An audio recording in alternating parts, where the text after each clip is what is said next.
These are the top 5 Japanese cars that you shouldn't go for. Let's go.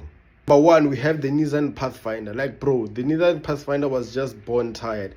The CVT cries like a baby on a long flight.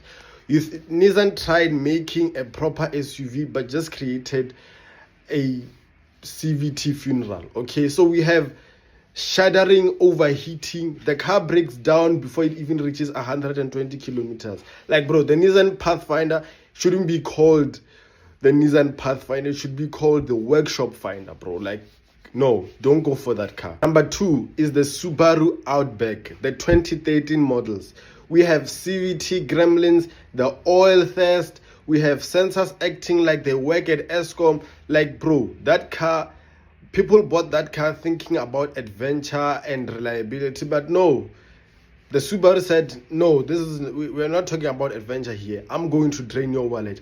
Buy that car if you enjoy topping up the oil every day, okay? Because, nah, man, that's not it. Number 3, we have the Mazda CX-7. Mazda is known for reliability. I mentioned Mazda in my past videos about when I was talking about reliability. But this Mazda was just made on a Monday morning. The CX-7 has a turbo engine that gets hotter than Messina's heat wave.